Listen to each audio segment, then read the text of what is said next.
Bonjour, bienvenue, c'est l'atelier du gagne-pain. Je suis Bertrand Jonquois, cofondateur du Gagne-Pain, et avec ce nouveau rendez-vous, l'atelier du gagne-pain, nous allons prendre le temps de rencontrer régulièrement des professionnels du recrutement. Avec eux, nous découvrirons un autre regard sur les métiers du digital. Dans ces ateliers, nous vous proposerons les conseils de ces professionnels pour faire les bons choix dans votre projet et vous aider à trouver le gagne-pain qui vous convient. Bonjour et bienvenue, c'est l'atelier du gagne-pain. L'atelier du gagne-pain, c'est l'occasion d'interroger des professionnels pour vous aider à trouver un job dans le digital.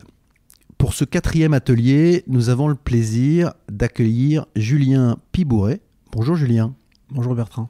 Merci beaucoup Julien d'avoir accepté notre invitation. Julien est l'auteur de la petite boîte à outils de LinkedIn chez Duno. Il a aussi proposé une méthode UCI pour développer sa marque personnelle sur LinkedIn. Il assure des formations sur les réseaux sociaux et sur LinkedIn Ads. Est-ce que j'ai oublié quelque chose, Julien ? Alors j'ai fait aussi un petit peu de recrutement. D'accord. Et je vais me lancer aussi un petit peu en plus dans la partie formation prospection commerciale, parce que c'est un sujet aussi que j'affectionne tout particulièrement. D'accord. Et j'avais que comprendre que tu avais une petite passion pour le rugby. Oui, j'ai fait beaucoup de rugby, plus jeune. Ça s'entend un peu. Du côté de Pau. C'est une partie aussi de ma personnalité. Ça joue aussi un petit peu sur ma façon de passer à l'action, je pense.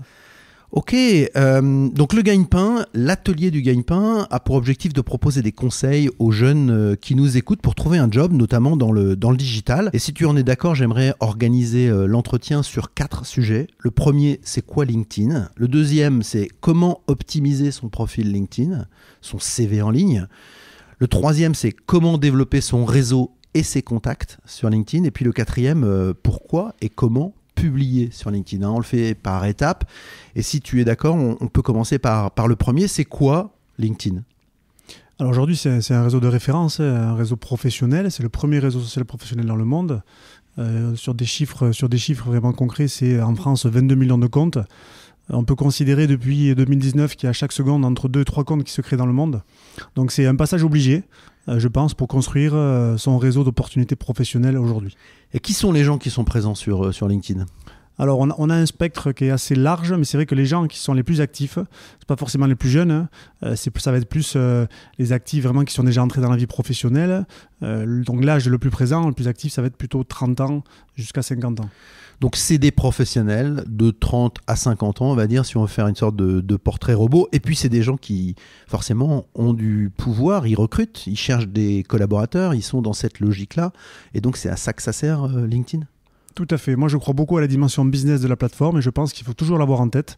Les gens qu'on va trouver sur LinkedIn, c'est fondamentalement pour construire quelque chose, une relation, une opportunité business. Merci beaucoup, c'est très clair, on comprend bien LinkedIn. Maintenant, la question, c'est quels sont tes conseils pour optimiser son profil, son CV en ligne sur LinkedIn ?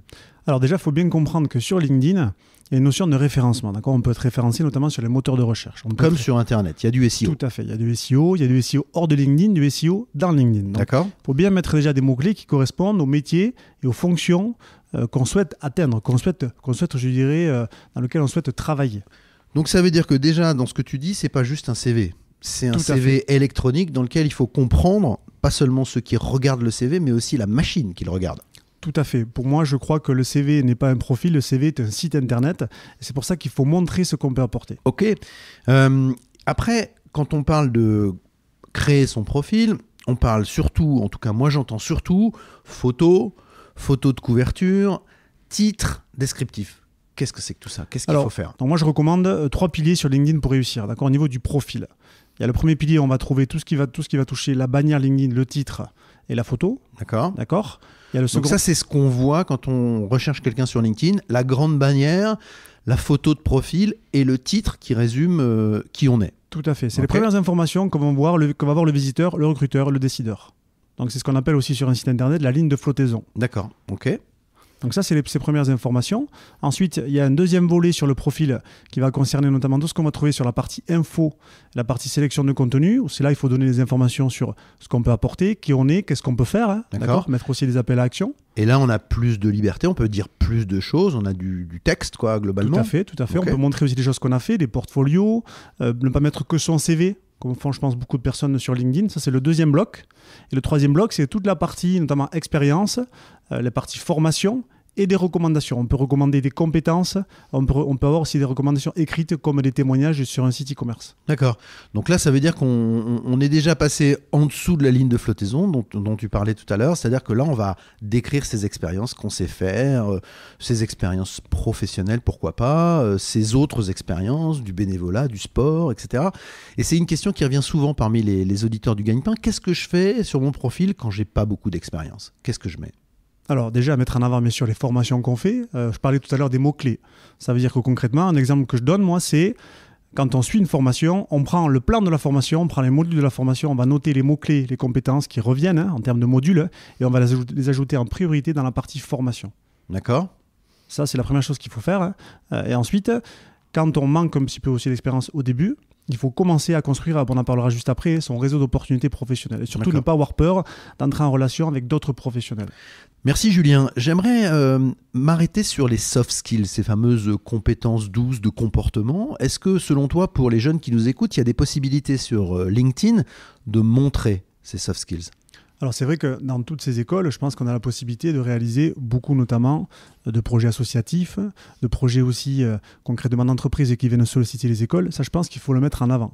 Ça peut être de la partie gestion de projet, la partie aussi bien sûr savoir-faire. Ça, je pense qu'il faut le... Le sport aussi, c'est important, ça ouais, intéresse... Tout à fait. Je pense que, bien évidemment, les soft skills... ce sont des compétences qui sont peu périssables, d'accord, et qui vont durer tout au long d'une carrière professionnelle. Et je pense aussi que c'est ça qui fera la différence de plus en plus, parce que tout ce qui est hard skills, on va avoir une obsolescence beaucoup plus rapide sur ces sujets. C'est une notion très intéressante ça, et c'est vrai que dès l'école, dès les premières expériences, les soft skills existent chez les individus et elles vont rester tout au long de leur vie. C'est une compétence que, comme tu disais, durable. Oui, et il y a même des entreprises aujourd'hui qui cherchent de plus en plus à analyser et à détecter de manière très précise ces soft skills. Donc on a parlé de LinkedIn, de l'entreprise, on a parlé du profil, du CV en ligne. Maintenant, la chose importante, c'est le réseau. C'est ça qui fait passer LinkedIn à une nouvelle dimension, c'est qu'on peut y associer ses contacts, ses réseaux. Donc comment tu vois les choses pour, encore une fois, les jeunes qui nous écoutent pour développer leur réseau sur LinkedIn ? Alors, je pense que la première chose qu'il faut faire, c'est arrêter d'utiliser LinkedIn simplement pour ajouter des gens qu'on connaît. C'est-à-dire que les gens où tu as potentiellement déjà leur numéro de téléphone, leur adresse email, tu peux les ajouter, mais ce n'est pas suffisant. Ça, c'est la première chose. Deuxième point, c'est qu'il faut aussi identifier des gens qu'on veut atteindre. Selon moi, il y a deux typologies de cibles en priorité pour les étudiants. La première, ça va être des recruteurs. La deuxième, ça va être des décideurs. Des décideurs, on va chercher avec des fonctions, avec des métiers. C'est très important. Quand tu dis décideurs, tu veux dire des responsables dans des entreprises qui intéressent les étudiants.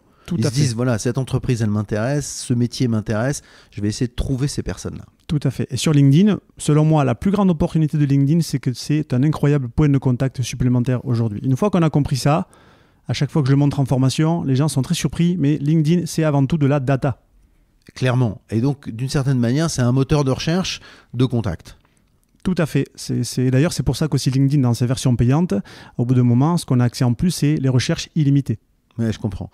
Et donc, ça, c'est le premier conseil que tu donnes sur le développement du réseau. C'est évidemment d'abord d'inviter les gens qu'on connaît, mais aussi d'aller plus loin et de développer son réseau. Oui, tout à fait. Je pense qu'il faut s'intéresser aux professionnels, il faut s'intéresser aux gens. On dit que moi, je le vois dans mon quotidien, il y a des personnes qui me sollicitent. À partir du moment où je vois de manière sincère qu'ils s'intéressent à ce que je fais, je réponds favorablement. Alors, il y a une question qui revient aussi, c'est comment je connecte ces personnes, hein, parce que ça, on l'a déjà évoqué ensemble avant cet entretien. Comment je connecte une personne que je ne connais pas ?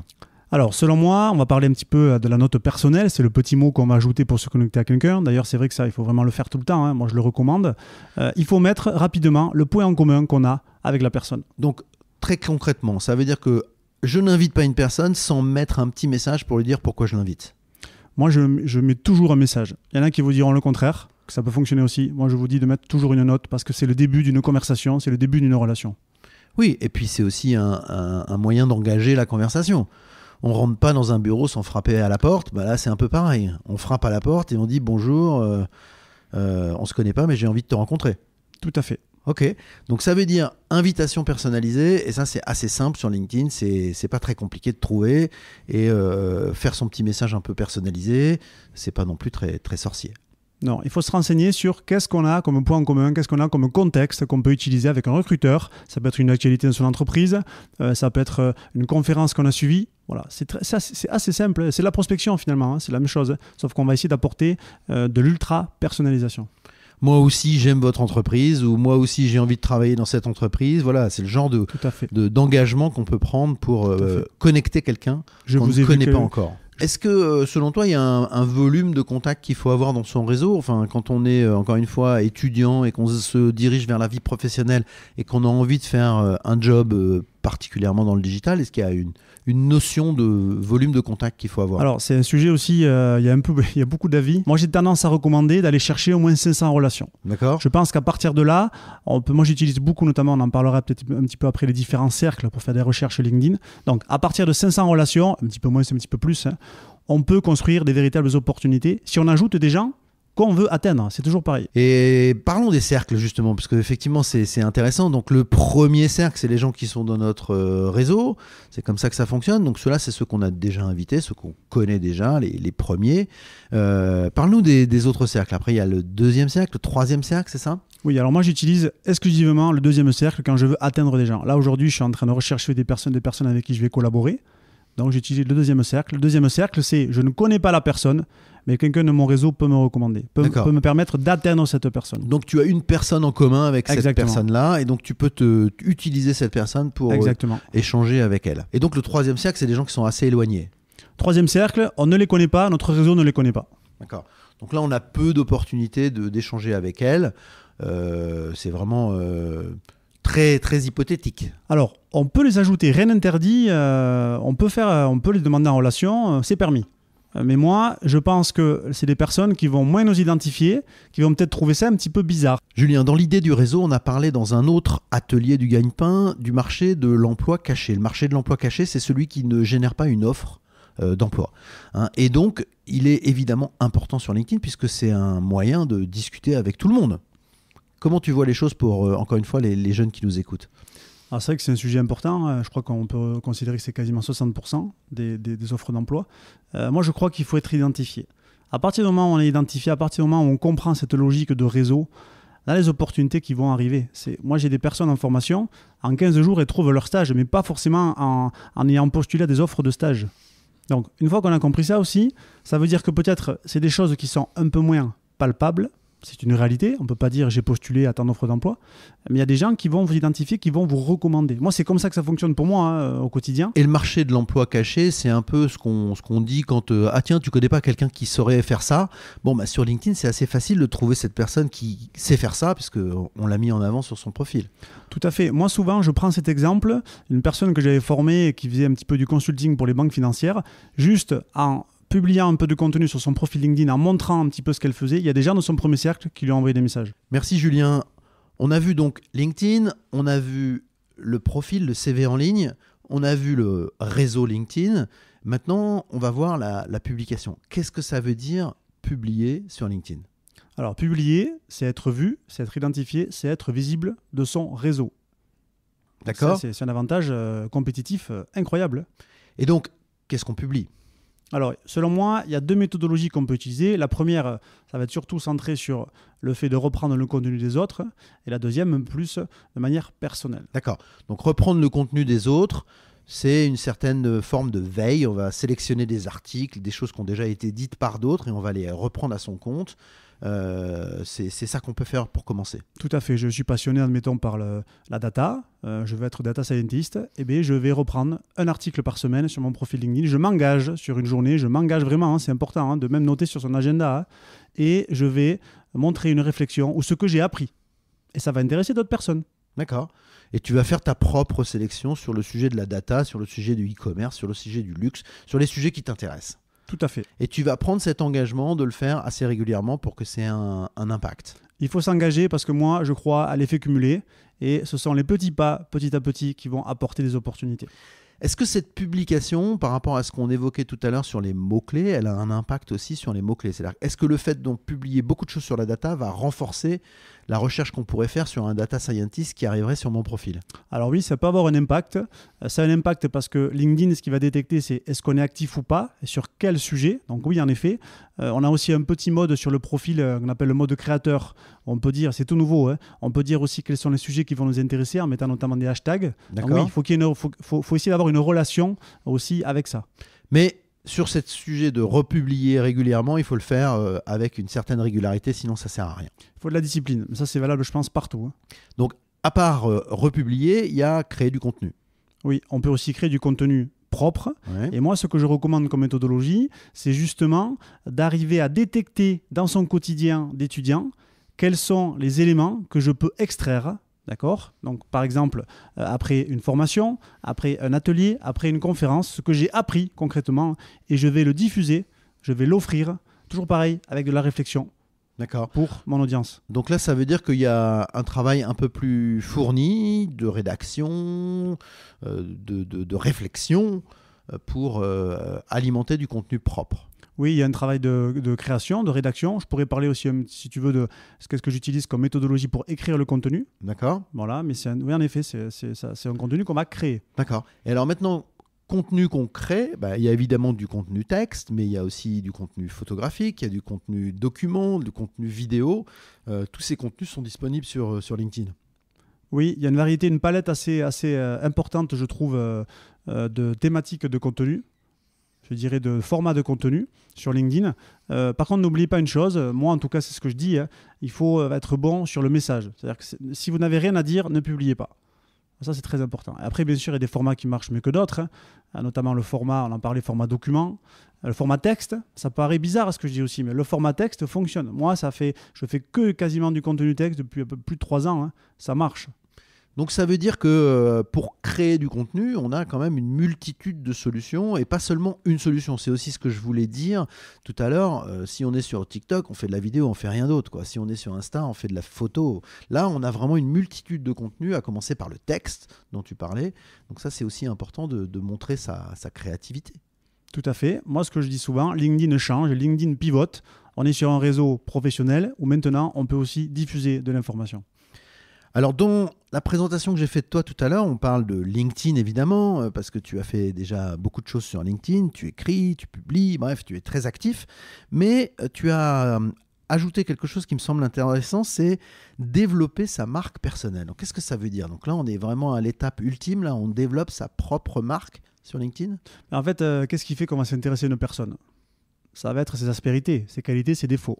Donc c'est pour ça que quand on est étudiant, c'est peut-être quelque chose qui n'est pas évident, marque personnelle, le personal branding, mais il faut travailler justement sur, je dirais, ses prises de position et sur ses opinions, que ça soit quand même qualitatif, que ça soit constructif, ce qu'on va dire. Donc c'est ça la marque personnelle, c'est qu'est-ce qui va faire que je vais me différencier d'une autre personne. C'est pour ça que dans son profil LinkedIn, je pense qu'il faut mettre en avant, bien sûr, ses compétences. Et aussi, on peut avoir des passions, on peut avoir des hobbies, on peut avoir même des engagements associatifs qui vont faire aussi finalement la différence, in fine. On le voit beaucoup d'ailleurs, hein. Engagement pour la planète, engagement pour les minorités, engagement... Enfin voilà, on a beaucoup de cet engagement-là qui fait une partie de sa propre personnalité. Hein. Mettons-le en avant sur LinkedIn, c'est ce que tu dis. Tout à fait.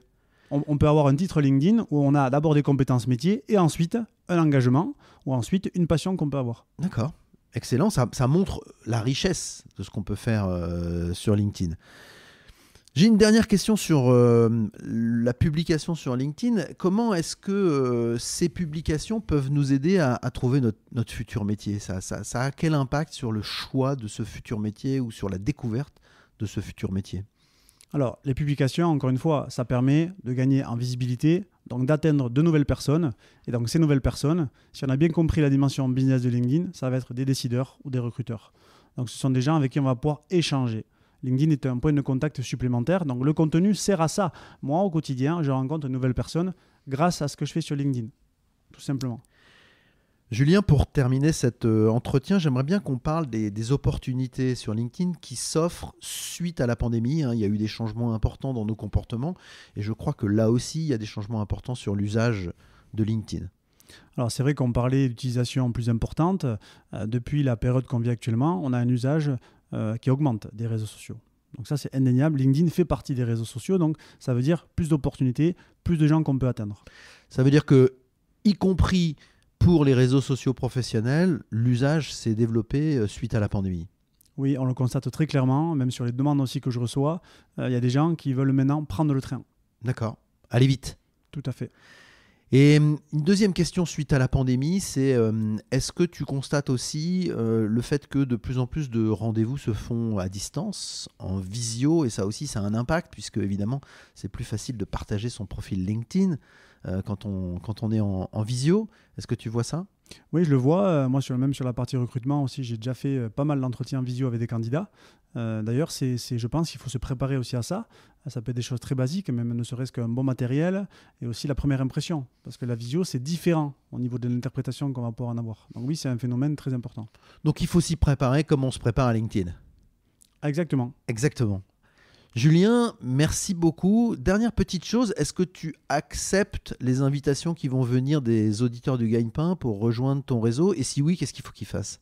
Alors j'accepte la plupart, tout le monde. La contrainte, je pense qu'on en a parlé déjà pendant l'entretien, c'est d'ajouter un contexte et bien sûr une note personnelle. D'accord. Je vous ai entendu sur le Gagne-Pain, j'ai bien aimé. Est-ce que vous m'accepteriez, quoi, grosso modo ? Exactement. Merci Julien. Merci Bertrand.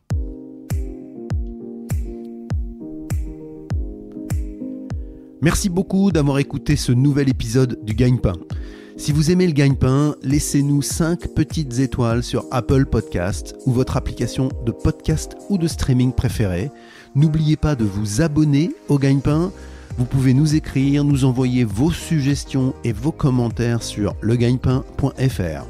Retrouvez-nous également sur les réseaux sociaux pour suivre notre actualité. À bientôt pour un nouvel épisode du Gagne-Pain.